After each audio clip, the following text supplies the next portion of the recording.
Yaurana Moana. Yaurana Lenaik Yatehuru.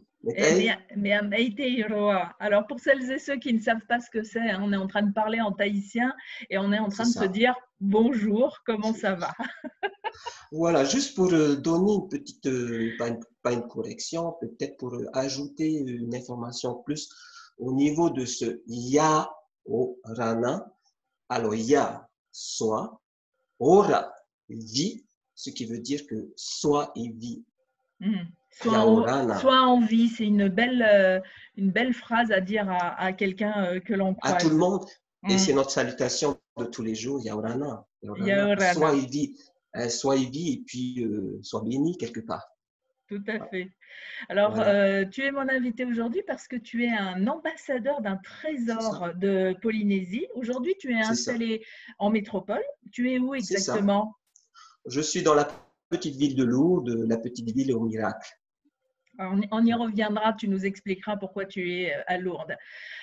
Tu nais à Papeete, dans une famille qui te confie à une autre. Alors, on parle là de Fa'amu. À Tahiti, le Fa'amu, ça veut dire c'est une famille, c'est pas la famille biologique, mais c'est la famille qui nourrit. Voilà. Donc, tu te retrouves dans une famille à Punahouia. À Punahouia. Donc, je suis né le 26 septembre 1969. À partir de là, j'ai été confié dans les mains d'une grand-mère que j'appellerai. Elle s'appelle Tuareg Ed, Mama Eta, qu'on appelait à l'époque à Punahouia avec Tahouri. Et j'y ai grandi dans ses mains avant que je puisse être transféré encore de nouveau dans cette famille maquisienne qui a pris le relais. Voilà, qui a pris le relais. Tu as eu une enfance un peu difficile, c'est-à-dire que tu n'arrivais pas à trouver ta place en tant qu'enfant adopté. D'ailleurs, tu considères, même si effectivement le fa'amu, c'est quelque chose de plutôt culturel en Polynésie, toi, tu considères que ta maman t'a abandonné, tu en as souffert, tu en souffres peut-être même encore aujourd'hui. Il y a des cicatrices, des blessures qui ne se sont pas forcément refermées, mais cette enfance difficile, elle est tellement difficile qu'à l'âge de 12 ans, tu te retrouves à la rue. On n'apprend pas du jour au lendemain qu'on a été abandonné par sa propre mère biologique. On l'apprend quand on grandit, quand on saisit les choses. Parce que il faut bien être au courant des choses qui se passent dans une famille, dans une fratrie. De zéro, lorsque je suis né jusqu'à 12 ans, j'étais en fait dans les bras de cette grand-mère, de Mama Eta, qu'on appelait Etauri. Et on était logé sur un lopin de terre, envahi de vases, de pistachiers, et avec Tahouri. Je n'ai eu que ça, je n'ai eu que ça comme base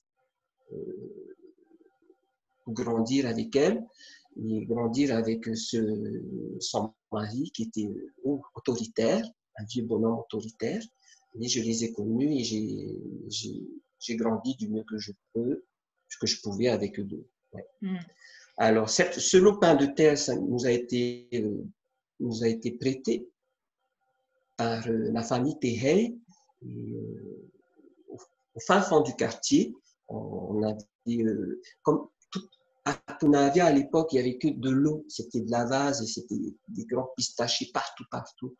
Donc, au fond du quartier, il y avait juste une petite parcelle qui sortait de l'eau et on a planté le cabanon là-dessus. Et j'ai grandi là, au milieu de cette vase, au milieu de toutes ces anguilles qui venaient me rendre visite à chaque fois que quand il y a eu les crues, ben, pof, ça débordait et puis bon, ça venait dans le cabanon et je voyais les pouilles circuler dans le cabanon. C'était des souvenirs heureux malgré des conditions de vie pas très faciles. Quand on est petit et quand on est choyé, on n'a pas cette insouciance de dire que c'est une vie, une belle vie ou pas une belle vie. C'est une vie. C'était une vie. Et je grandissais, j'avais des bases, je n'entendais que le tahitien à tout bout de champ. Et, oui, c'était une vie. Et je ne peux pas dire qu'aujourd'hui, j'aimais cette vie. Quand j'étais petit, il fallait vivre. Oui. Il fallait grandir. Oui, on ne se pose pas la question quand on est On tout se pose petit, pas. voilà. Ouais. Ouais. Non, parce qu'on n'a pas cette faculté de vite comprendre que, bon, ben non, c'est pas une vie saine, c'est pas une vie normale, entre Mm, guillemets.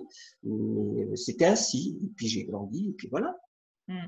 Et alors, à 12 ans, quand tu te retrouves à la rue, parce qu'il y a plein de péripéties, évidemment, mais qui Ouais. font que tu arrives, que ta famille adoptive finalement te met à la rue, qu'est-ce que tu deviens à 12 ans? Parce que à 12 ans, se retrouver à la rue, mais c'est tout petit, enfin, je veux dire, c'est des bébés encore. Qu'est-ce que tu fais? Comment tu vis?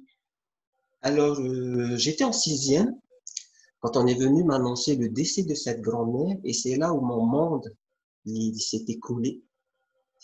Comme je te l'ai dit au début, cette grand-mère m'a pris de 0 à 12 ans, et elle avait aussi adopté d'autres personnes. Donc, on était une fratrie d'enfants adoptés. Et puis, la plus grande parmi nous, ben, à sa mort, elle a pris le relais. Elle me détestait. Elle me battait. J'étais battu. Elle me détestait. Et si bien que le jour au lendemain, ben, j'allais me réfugier chez les voisins, j'allais me réfugier chez les amis, quand on me laissait, ben, j'allais me réfugier chez les voisins et chez les amis. Elle me détestait. Et un beau jour, quand je suis revenu de ces personnes qui me prenaient sous leur aile, qui avaient pitié de moi, c'est la famille Maner de Punavia, une grande famille très pieuse, avec laquelle j'étais très très bien entouré, très très bien protégé. Au retour de chez eux, parce que j'avais plein de traces de balignol sur le dos, parce que je faisais mon terrible aussi, je suis rentré à la maison et on m'a dit, ben, tu prendras tes affaires et tu vas là d'où tu viens. Voilà. Et donc, c'est ce que tu as fait? Et oui, c'est ce que j'ai fait parce que j'ai me aussi entre-temps. Mais je ne suis pas allé dans cette famille qui me protégeait tout le temps. J'ai fugué, je suis parti me réfugier à la plage. Et comment tu as fait pour vivre? Parce que là, tu étais en sixième. Comment se passe l'école dans ce... Alors, il y a quelqu'un que tu aimes qui décède, la famille qui prend la suite, qui te rejette. Tu Donc, as cette famille marquisienne, ouais, ouais. ouais, cette Et famille marquisienne, ouais. tu as l'école qui est là en même... Comment tu fais? Est-ce que tu abandonnes l'école au final? Est-ce que tu continues? Oh non, non, non, du tout. Je m'accrochais à l'école, j'étais en sixième, mon monde venait d'être basculé du jour au lendemain. J'avais plus mes repères, j'avais plus ma grand-mère, j'avais plus mon pilier d'amour, je l'avais plus, je ne l'avais plus. Non, ben je fuguais et comme j'étais mineur et comme j'étais au sein de cette famille marquisienne, on m'envoyait les flics à ma recherche. Ils me trouvaient toujours parce que je me réfugiais chez un tel ou sur la plage ou à l'école, au collège de Faha, parce que le collège de Faha venait de se faire, d'être construit, flambant neuf. Nous, on était en sixième, on venait d'y entrer. Et on venait me rechercher, c'est la gendarmerie. Hmm. Bon, tant Et, bien que mal, tu fais ta scolarité, on va dire ça comme ça. oui, Et puis, oui. après la terminale, tu obtiens une bourse australienne. Pas de suite, Pas tout de c'est-à-dire suite? que pas de suite parce que il a fallu quand même, j'étais à la rue pour passer ce bac. J'ai dormi sur un carton au marché de papier parce que j'étais à la rue. J'étais tout le temps à la rue. J'étais tout le temps, toute, toute mon adolescence, ma préadolescence et ma vie de jeune homme, ça a été la rue. Je n'ai connu que la rue. Est-ce que dans On la venait me rue, récupérer. ouais, est-ce que dans la rue, tu t'es fait des amis? Est-ce que tu as trouvé une sorte de famille dans la rue? À 12 ans, 13 ans, 14 ans, 15 ans, 16 ans, c'est difficile de se faire des amis à la rue parce on est déjà, on est déjà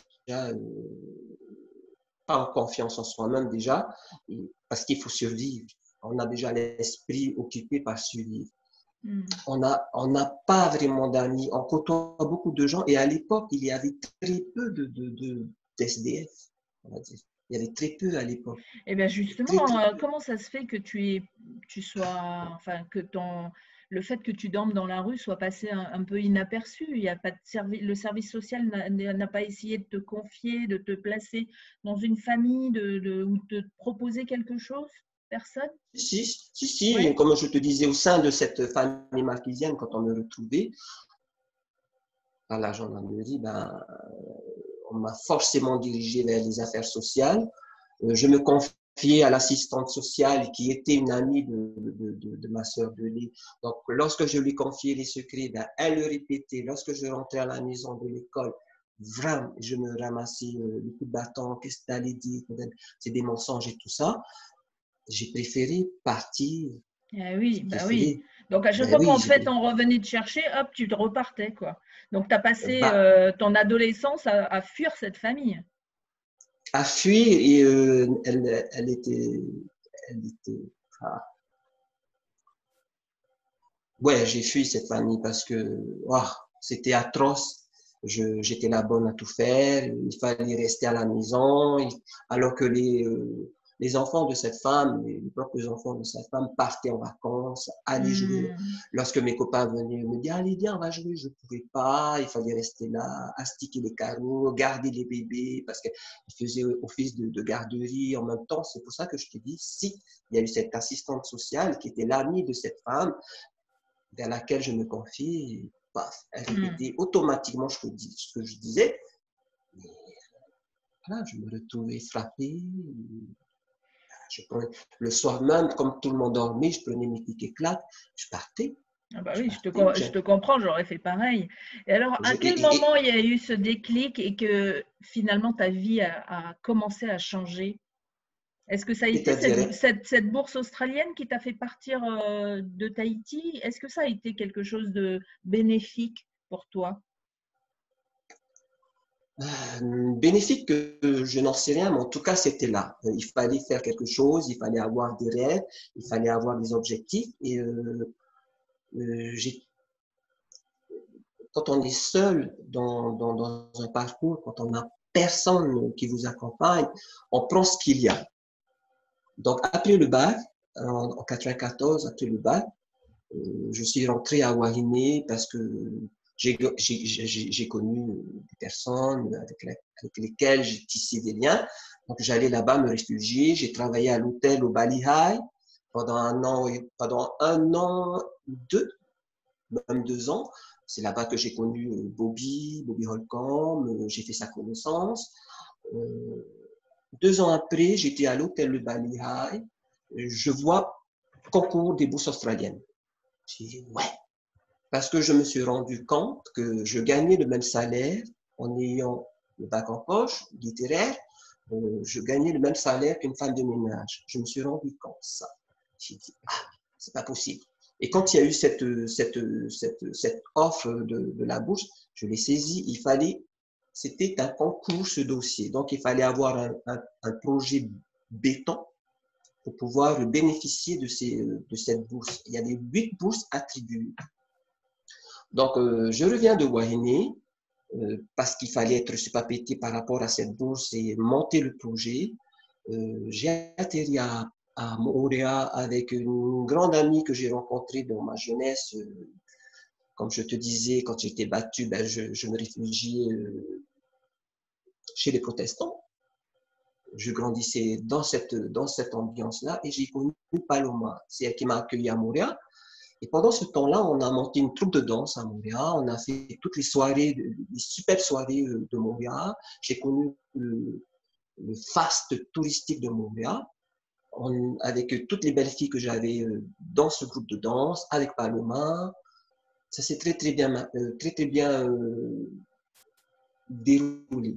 Et il y a eu cette bourse. Et il y avait un projet à À écrire. proposer. Hmm.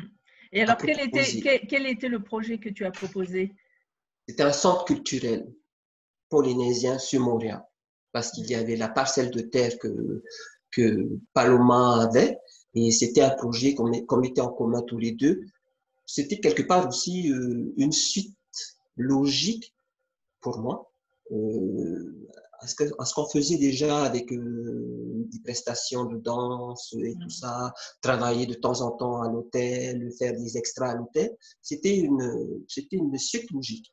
Et j'ai proposé un super projet qui sortait de l'ordinaire. Et à l'époque, c'était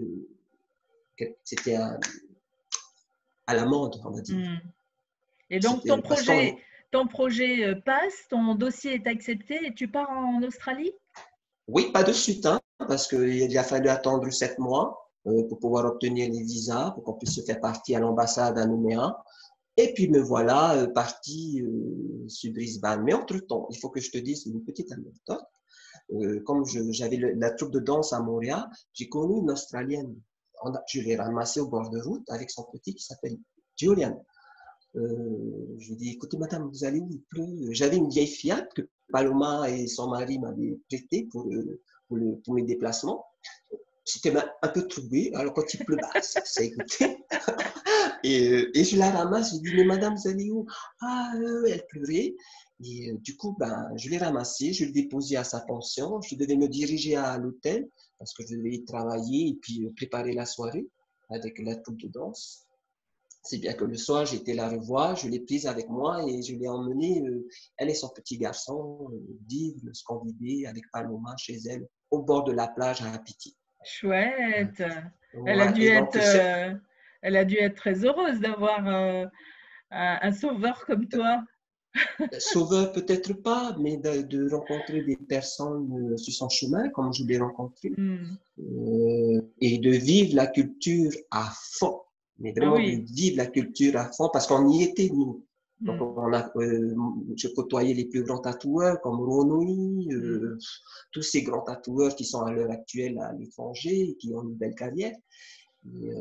D'ailleurs, parmi mes danseuses, il y avait la Miss Moria, Tahia Haring, qui était Miss Moria, qui était devenue Madame Collins. Et, ça donnait un cachet à la troupe de danse.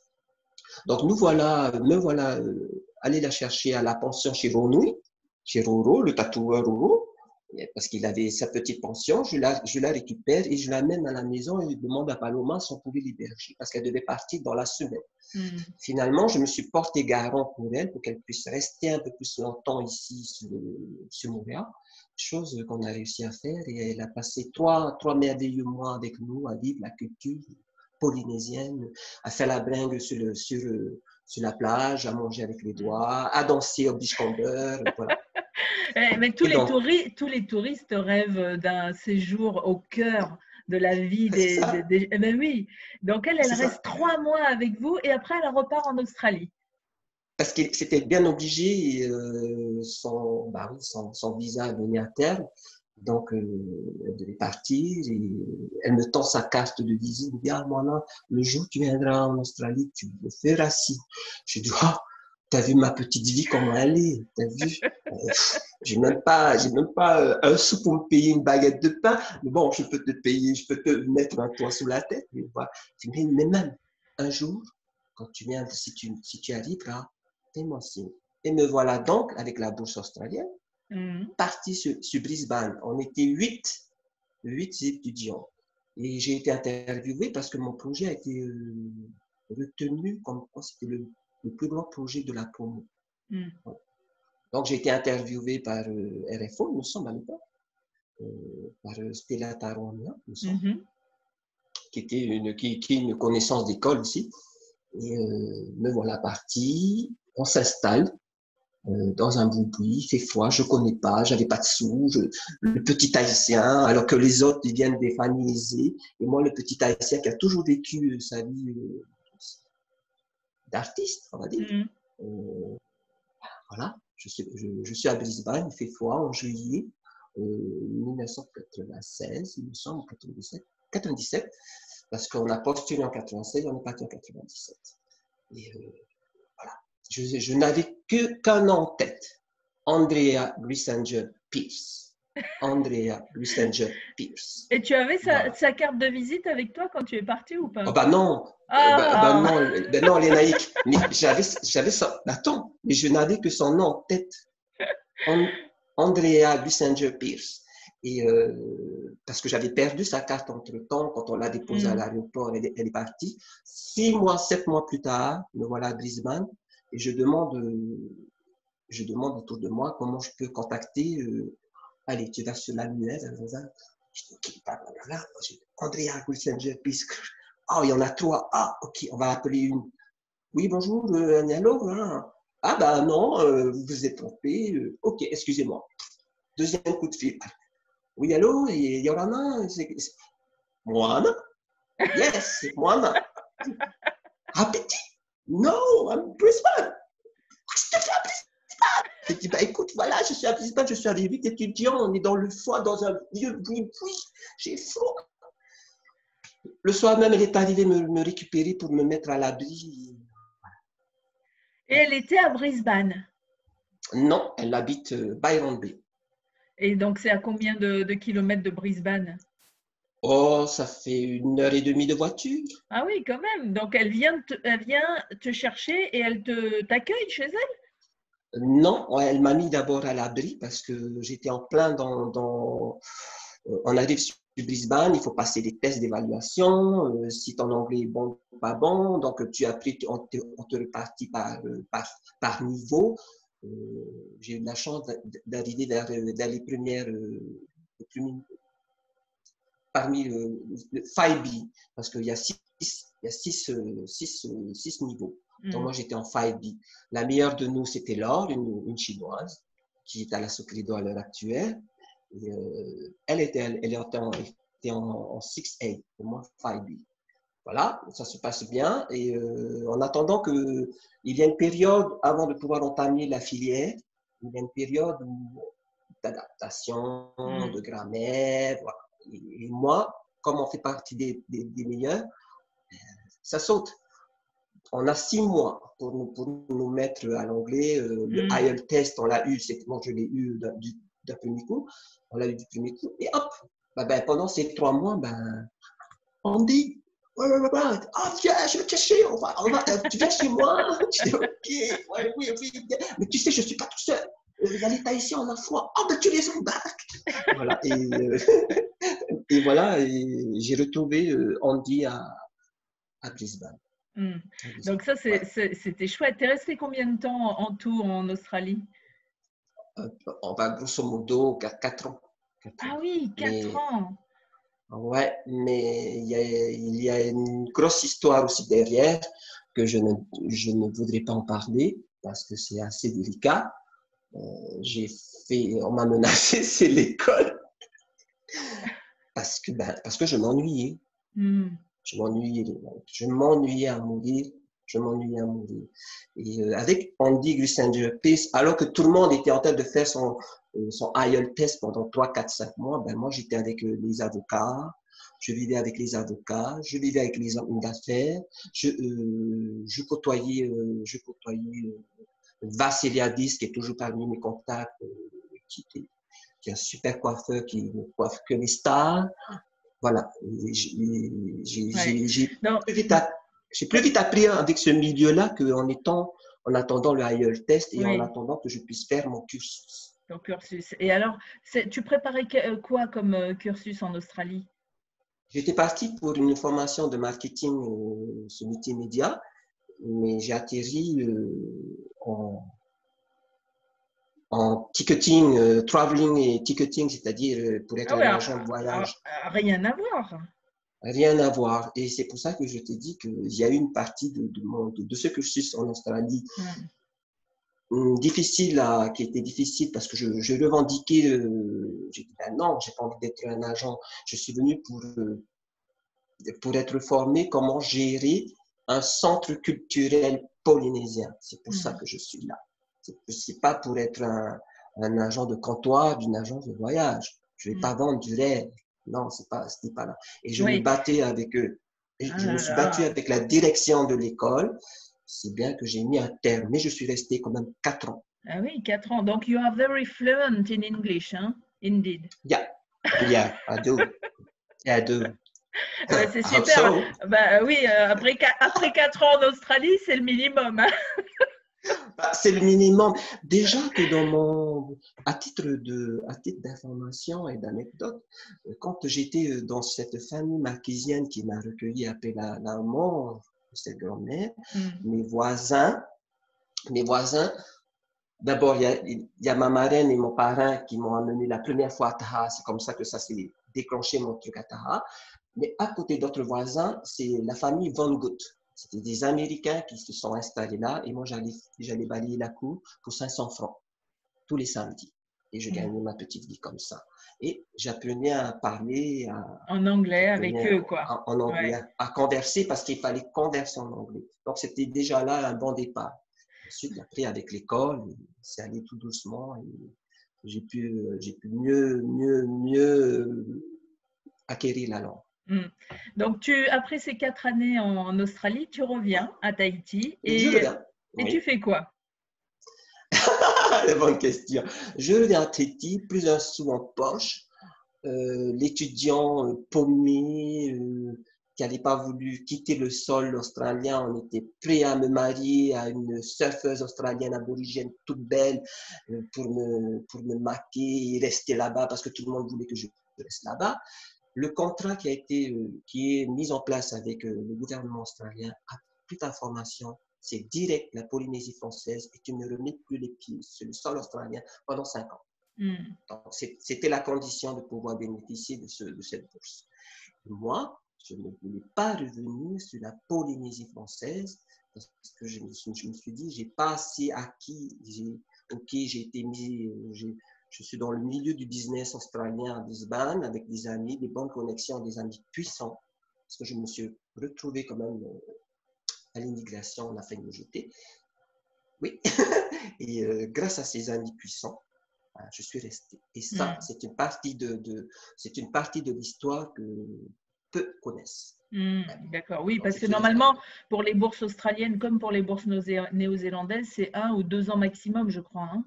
3 ans, à 3 l'époque, ans, c'était trois d'accord. ans. Ouais, 3 ans. Mm. Et moi, je suis resté 4 ans. 4 ans, grâce à ces amis puissants. Et donc, quand tu reviens, tu décides de monter ton entreprise? Non, du tout, du tout, du tout. Euh, je reviens en Polynésie française et je retourne à mes premiers amours dans la culture. Je rentre sur Montréal, je revois Paloma, donc la troupe n'existait plus. Et puis on a chacun de notre côté évolué. Je n'avais plus les mêmes aspirations, mais je voulais toujours construire ce centre culturel polynésien. Et donc, il a fallu trouver les fonds. Les fonds. Toujours étant toujours seul dans mon parcours, c'était difficile parce qu'on n'est pas crédible. Mm. On ne te donnera pas les fonds.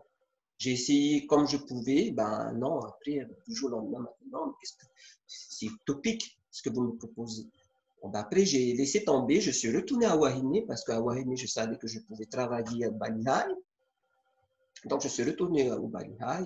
Je suis resté 1 an encore au Balihai. Je suis resté 1 an. Et après? Ensuite, on m'a contacté, c'est une amie d'école. Elle m'a contacté parce qu'elle connaît ma plume, elle connaît mes compétences. Elle m'a contacté pour faire partie du CE de l'EDT, le comité d'entreprise de l'EDT, et j'ai été embauché pendant 2 ans au CE de l'EDT. Ouais. Et Voilà. alors, Donc, ta connaissance avec ou plutôt ton implication, ton engagement du coup à la vanille, elle se fait à quel moment après? Parce que tu fais tellement de choses avant. À partir de quel moment tu dis, non, là, je vais aller à Taha et puis je vais investir dans la vanille ou je vais faire de la vanille. Et tu te dis quoi?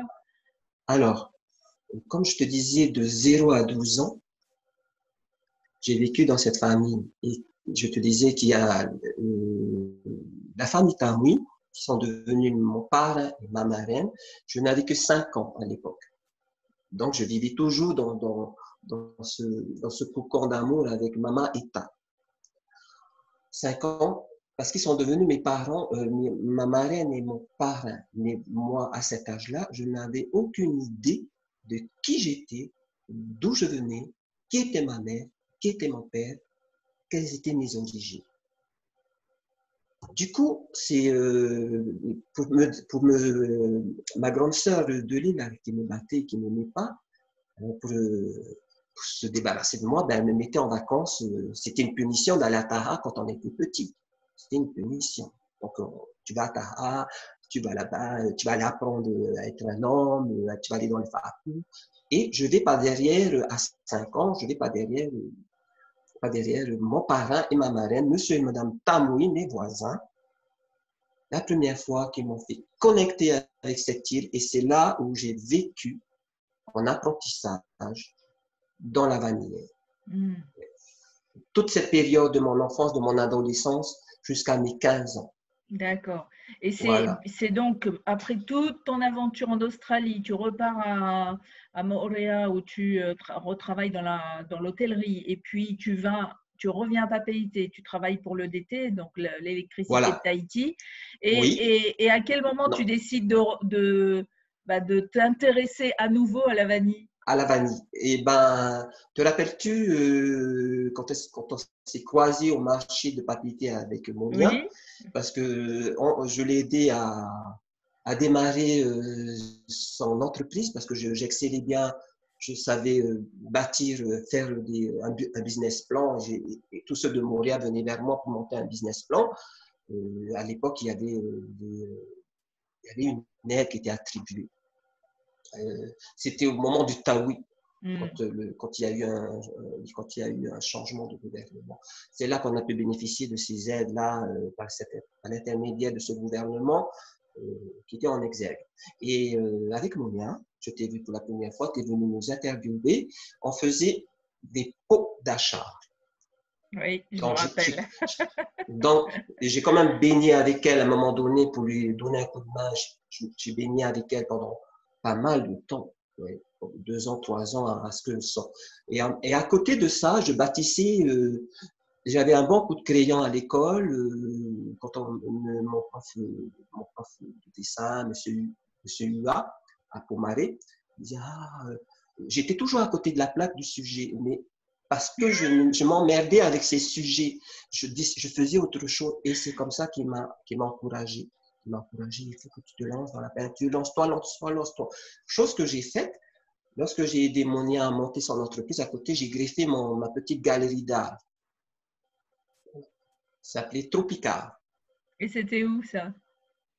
à Montréal. À Moorea À aussi. Montréal. Mm. À Montréal. Pendant qu'elle était à Montréal, pendant qu'elle montait son truc, ben moi, je montais à côté, en parallèle, parce qu'il fallait bien que je me trouve ma voie. Mm. Voilà, c'était ma voie artistique. Et, qui m'a toujours suivi avec ce groupe de danse jusqu'à là. Et c'est comme ça que j'ai été avec elle. À un moment donné, l'atelier d'art, on est venu me la saccager.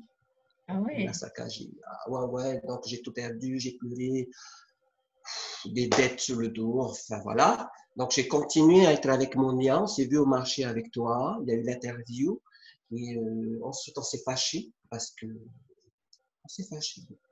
Mm. On s'est beaucoup fâché, je me suis beaucoup fâché après elle parce qu'elle était pas très correcte avec moi. Euh, donc j'ai décidé de ce que j'ai acquis en connaissance avec elle au niveau des pots, j'ai fait ma part. C'est comme ça que j'ai renoué contact avec Tara. Mm. D'accord. Pas tout de suite avec la vanille. Oui. Pas tout de suite avec la vanille. Donc, je suis retourné. J'ai fait pendant 1 an, j'ai mené mon enquête. Si c'était un bon projet, les dettes étaient là, il fallait assurer. J'étais tout seul. Mais je tenais bon parce que j'avais un objectif. Il fallait se relever. Donc, Tropica étant de côté, le Manavataha carte du monde était en train de naître. J'ai fait appel à la Sofitel. J'ai contracté un emprunt. Je l'ai eu avec beaucoup de difficultés. Franchement, je l'ai eu avec beaucoup de difficultés. Et d'ailleurs, je n'ai pas obtenu toute la totalité de mon emprunt. Je partais fragilisé déjà avec cet emprunt. Je Mm. partais. Je partais fragilisé. Mais dans ma tête, il fallait leur prouver à ces gens-là que je pouvais le faire. Et je l'ai fait. Et le Et donc résultat, ce prêt, c'était pour monter ta vanillerie? C'était, oui? non, Non, c'est c'était le quoi? Manava, ben, cette histoire de peau, comme je t'ai D'accord, dit, d'accord. de Donc mon là, nia, je me ouais. suis fâché. Hmm, De mon nia, je me suis ok. Donc fâché. on n'était pas encore J'ai, dans la vanille là, non, pas hein. encore. C'est juste après. Hmm, Parce que ce qui s'est passé à Taha, euh, je- quand on débarque dans une île et que les gens ont tendance à croire que tu es riche, les gens ont tendance à croire que tu es riche, que tu peux les embaucher, Mais non, non, je partais déjà fragilisé. J'avais pas assez de trésorerie. Euh, je savais que j'allais quelque part, mais je l'ai fait. J'ai relevé le défi et j'ai pété un câble à un moment donné. J'ai prouvé à la société que je pouvais atteindre le chiffre qu'ils espéraient en 3 mois. Je l'ai fait en un mois. J'ai écoulé 900 pots au lieu d'écouler en 3 mois. J'ai écoulé 900 pots. J'étais tellement seul, fatigué, et en plus, les gens que tu fais appel à Taha, c'est terrible cette mentalité, c'est terrible. Parce qu'ils croient que tu es riche, que tu peux leur payer comme ça. Mais non, et donc il y a des conditions qui disent, écoutez, hmm. moi je ne peux pas. Voilà, voilà, on fait du troc, je peux à la rigueur te donner un peu d'argent de poche, tu peux venir manger chez moi, je vous donne la voiture. Voilà ce qui s'est passé. Ils en voulaient toujours plus, toujours plus, toujours plus, alors que je ne pouvais pas répondre à ça. Et donc, je me suis retrouvé dans une situation où j'ai pété un câble, j'ai eu une alerte à l'AVC. Ah ouais. Ouais, j'ai tout plaqué sur place. Je te dis, je ne mens pas. J'ai tout plaqué sur place. Donc ça date il y a 3 ans. J'ai tout plaqué sur place. J'ai eu toutes les larmes de mon corps de pleurer à la méchanceté de Taha, tout ça, parce que je voulais aussi reconquérir les terrains de ma mère biologique, que j'ai retrouvé à mes 25 ans, que j'ai fait des démarches, comme je vous dis. J'ai pété un câble. Donc, je rentre à Tahiti. Je n'avais que ma voiture qui me restait. Et je ne voulais rencontrer personne. Je ne parlais à personne. Je vivais quasi dans ma voiture.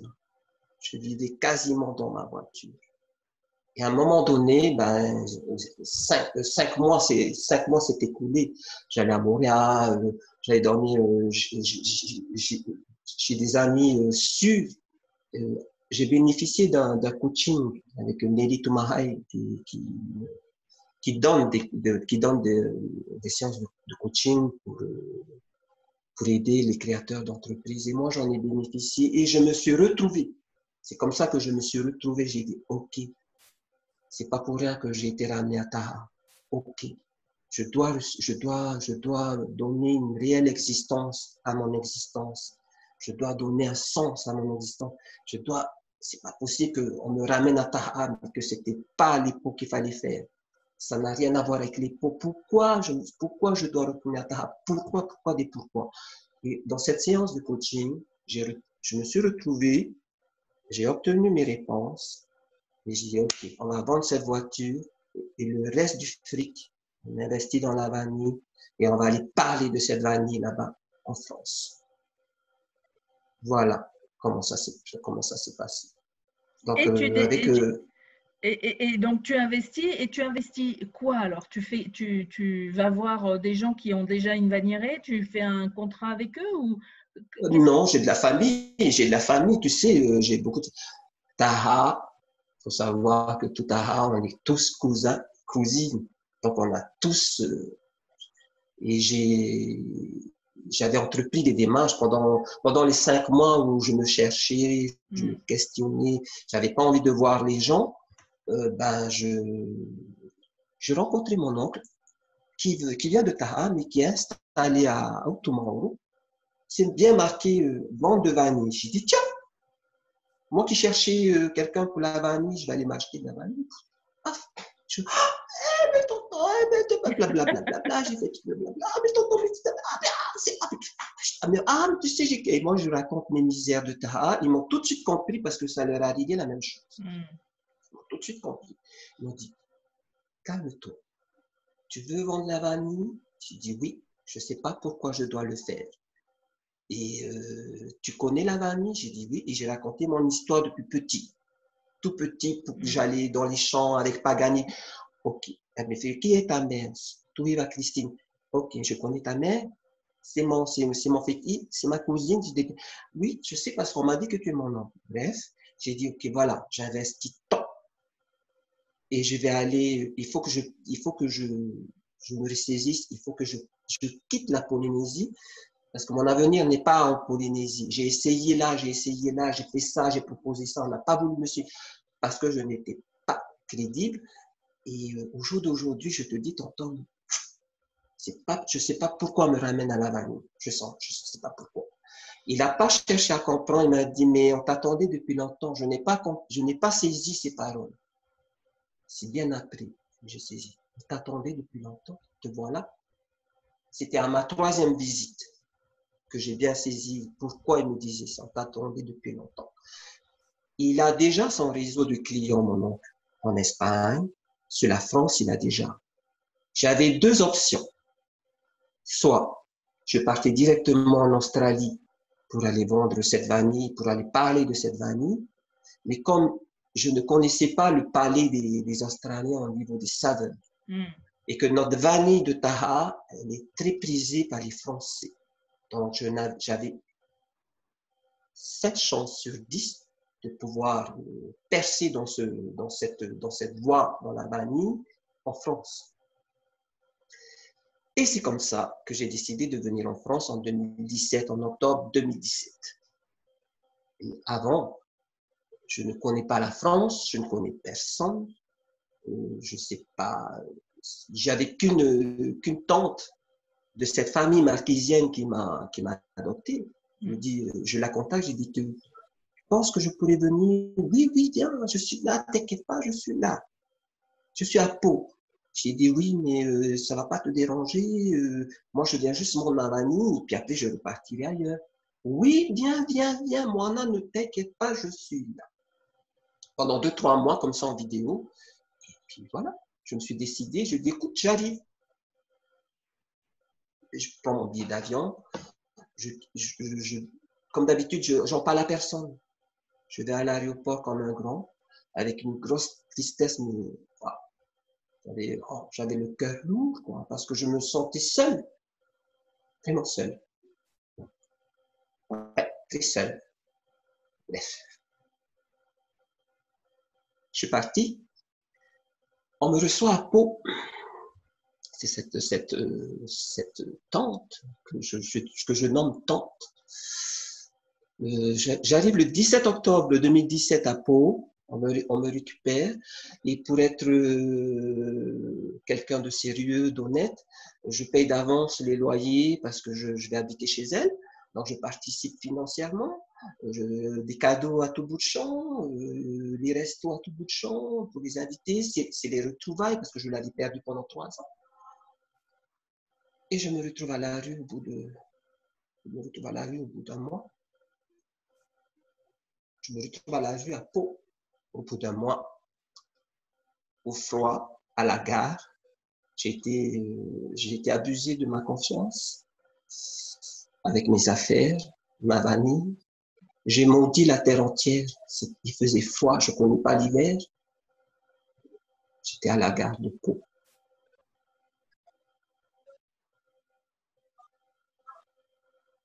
J'ai maudit tout le monde. J'ai maudit tout le monde. J'ai maudit mon existence. J'ai maudit celle qui m'a mis au monde. J'ai maudit tout le monde. Mais je me suis juré que plus jamais personne n'allait me faire du mal. Ce jour-là, c'était le 25 décembre. Il pleuvait, il faisait froid à la gare. Et j'ai une main tendue, une jeune Tahitienne de 36 ans qui passait par la clinique, qui connaissait ma tante, qui me dit, qu'est-ce que tu fais dehors? Je dis, écoute, voilà, elle m'a foutu dehors. Elle n'a pas cherché à savoir. Elle m'a ramassé avec toutes mes affaires et elle m'a mis chez elle. Parce qu'elle habite chez son oncle, qui est un Tahitien, monsieur Mapui, qui vit depuis 40 ans à Pau. Et donc, je me retrouve parmi eux à passer Noël. Mais je n'étais pas dans un confort et dans une situation solide, je ne pouvais pas rester chez elle. Donc, je me retrouve plus de sous. J'avais ma cargaison de vanille qui valait au moins 1,5 million. Je n'avais que ça. Je me suis raccroché à cette idée-là que je dis, mais non, maman, tu vas y arriver. Tu n'es pas venu en France pour rien. Chez elle, là-bas, à Noël, on était là, après Noël, on était là dans sa chambre. Et elle-même, cette jeune fille, elle s'appelle Lina, elle me dit, moi, non, je te connais pas, mais wow, je sens que tu vas y arriver. De ton projet, tu vas y arriver. Et depuis là, sans sous, peu de sous en poche, j'ai eu recours, comme à tout le monde, comme tout Français ici, parce que j'étais sur le sol français depuis 6 mois, j'ai eu recours au RSA. Il fallait bien sûr vivre. Il fallait, coûte que coûte, je ne devais pas abandonner mon objectif. Coûte que coûte. Et depuis là, je suis allé à Metz, je suis allé à Paris, je suis allé à la Courtine, je suis allé en Espagne et c'est là que ça fait mouche. Paf! Mon premier rendez-vous, ça fait mouche en Espagne, à Biarritz. Et dernièrement, j'étais à Cannes parce que je devais signer un très gros contrat qui allait assurer ma vie et qui allait donner du travail pour ceux de Taha parce que je l'ai contacté pour leur dire. Et suite à ce fameux article, les portes se sont ouvertes, paf, les portes se sont ouvertes. On m'a contacté, c'est pas mal de gens. Et celui que j'ai été rencontré à Cannes dernièrement, pour ce gros contrat, c'est un chef étoilé de Monaco. Comment je l'ai connu, c'est parce que quelqu'un est venu vers moi à travers les réseaux sociaux. À Noël ici, il y a pas longtemps, où il y a eu cet article qui a été publié sur les réseaux, qui a fait la une de cette histoire que je te raconte, la vraie version, qui a fait la une. Et cette personne me dit, écoutez, moi je suis Jean-Louis Tétard, je suis designer de bateaux, je suis architecte de bateaux, je vends des super bateaux, mais j'ai un super ami qui est chef étoilé. Je vais parler de vous à cet ami. Et c'est comme ça, depuis le mois de janvier dernier, que ça s'est fait. Ils m'ont appelé, on s'est appelé, on s'est rappelé, on a discuté, mais le Jean-Louis Tétard a tenu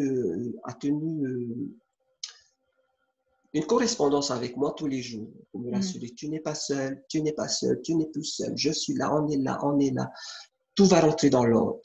Tout va rentrer dans l'ordre. Tu as un super projet, tu es quelqu'un de courageux. J'ai lu ton article, on va t'aider. Et j'y ai cru. Et ça devait se faire. Mais malheureusement, coronavirus arrive. Bam. Ah. Et les rêves sont envolés. Et voilà. Enfin, ils ne sont pas envolés, ils sont repoussés, on va dire, retardés un petit peu. Alors, pour te donner, pour t'aiguiller, je sais pas, à chaque fois, je suis amené à être avec des hommes d'affaires. Même quand j'étais en Australie, je m'ennuyais à l'école, mais j'étais avec des hommes d'affaires. Les jeunes étudiants haïtiens, alors que tout le monde était à l'école, moi, j'étais avec des hommes d'affaires. Et là, quand on est propulsé, j'ai été propulsé. Avec cet article, j'ai été propulsé dans ce monde de la gastronomie française, même de Monaco. J'ai été propulsé, j'ai été mis au courant des affaires courantes dans ce milieu. Et avec ce qui s'est passé déjà tout doucement avec la Chine, le coronavirus, cette pandémie qui commençait à s'étendre, on m'a donné les informations comme quoi même les plus grosses fortunes craignaient que ça allait être la banqueroute pour pas mal de gens. D'accord. Donc là, Mais aujourd'hui, tu as écoulé une partie de ton stock, mais tu n'as pas pu signer ce fameux contrat. Donc, comment tu vois ton avenir justement aujourd'hui, même si effectivement on est encore en période de confinement et qu'on ne sait pas quand est-ce qu'on va en sortir? Est-ce que tu as une ouais. lumière au bout du tunnel? Tu as déjà d'autres Alors, projets? non, parce que on peut plus rien entreprendre. Déjà que le contact que j'avais sur Cannes, pardon, le contact que j'avais sur Cannes, lui, c'est pour ça que c'était le contrat du siècle parce qu'il avait un super projet. Je n'avais plus d'inquiétude. Je n'avais plus besoin d'aller chercher. Mais ce qu'il faut comprendre, je n'étais pas dans une démarche commerciale. J'étais dans une démarche de promotion, de faire parler de la Tahitensis, qu'on ne connaît pas spécialement sur toute la France. À Paris, dans les assiettes gastronomiques, d'accord? À Metz, on ne connaît pas. À la Courtine, on ne connaît pas. En Espagne, on ne connaît pas. J'étais dans cette démarche. Je ne peux pas prétendre que ça soit une activité commerciale. C'est pour ça que je t'ai un peu annoncé comme un ambassadeur au tout début, parce qu'en fait, tu as besoin d'expliquer ce qu'est la vanille. Voilà. Et pourquoi elle est comme ci et pourquoi elle est comme ça. Parce que, en fait, les gens que tu contactais connaissaient la vanille d'où? La vanille de Madagascar, la vanille de la Réunion? Sur toute la France entière, voilà, sur toute la France entière, la prépondérance de la Bourbon, elle est bien assise, hein, elle est là, quoi. Moi, je suis venu dans cet esprit pas de contredire, d'apporter quelque chose, pas de nouveau, parce que la vanille de Taha, elle est connue, elle a gagné les concours à la foire agricole depuis 2012, médaille d'or depuis 2012 jusqu'à dernièrement. Donc, c'était pas l'attrait pour moi d'aller là où elle est déjà connue, c'est-à-dire à Paris. Et oui, quelque tant qu'à faire, autant en parler là où elle n'est pas encore connue. Quelque part, si j'étais à Pau, si je reviens encore vers Pau, parce que j'étais parti là-bas, je voulais m'installer là-bas, on m'a ramené dans le sud, dans le sud-ouest. On m'a ramené à Pau. Et je ne voulais plus rester à Pau avec ce que j'ai vécu. Et j'avais Lourdes à côté, à quelques kilomètres. Et c'est comme ça que j'ai opté pour m'installer à Lourdes et ensuite pour faire du télétravail. Comment je devais faire? J'ai trouvé une démarche parce que j'ai connu une artiste peintre qui peint sur la porcelaine. Elle me dit, Moana, c'est très bien que tu viennes me dire, voilà, c'est de la vanille de Taha, mais on ne connaît pas son histoire. Raconte-la cette histoire. Et c'est comme ça que depuis 2 ans, dans ma misère à Pau, je faisais mes récits anecdotiques. Ça a cartonné. Ça a cartonné. Je dis, voilà, quand j'étais petit, voilà. Avec les vieilles photos et tout ça. Ça a cartonné. Et c'est comme ça que j'ai accompagné mes démarches en télétravail. Hein. Et, ça a bien cartonné, ça a pris son jus. Si bien que quand j'ai bien économisé mon petit RSA, il fallait partir à la rencontre des clients potentiels. Et c'est ce que j'ai fait depuis 1 an. Et c'est cette démarche-là dont le décrit de dire que voilà, la Tahitensis, elle est plantée comme ça, elle est séchée comme ça, elle est cueillie comme ça, elle est fécondée comme vous dites comme ça. Mais moi, tout petit déjà, on me disait à 5 ans,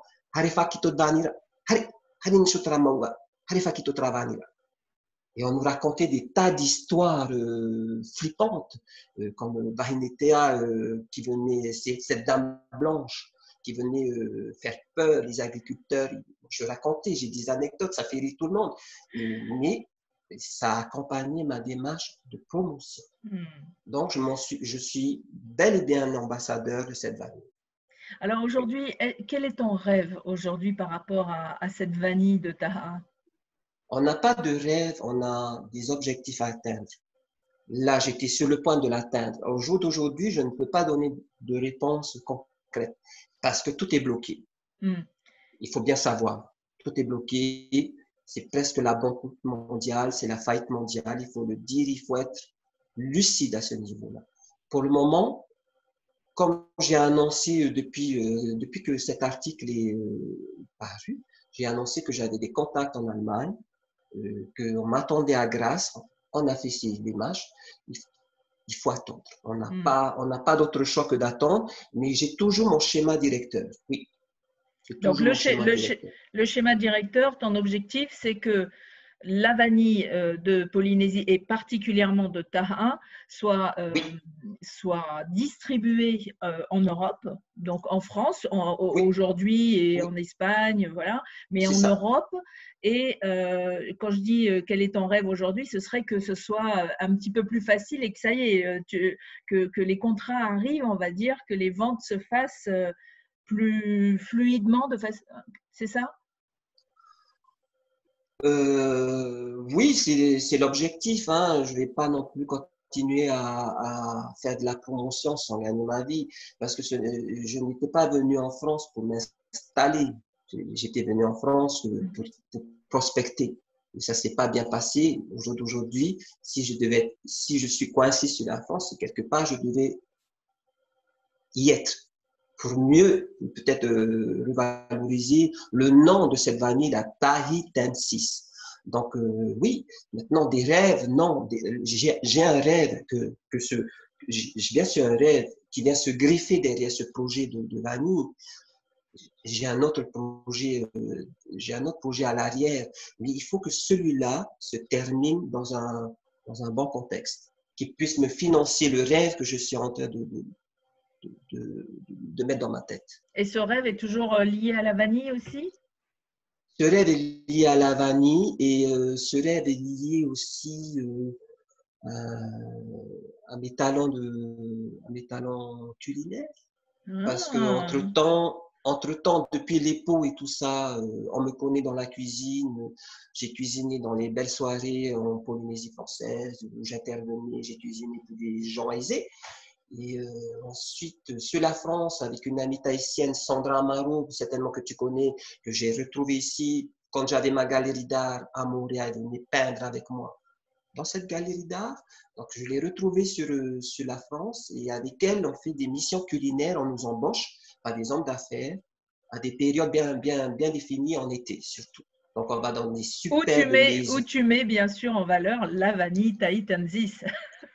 Exactement, et j'en parle. Et parmi les clients, il y en a certains qui font pas des Français qui habitent à Washington. Donc Mm, la vanille est parlée à Washington.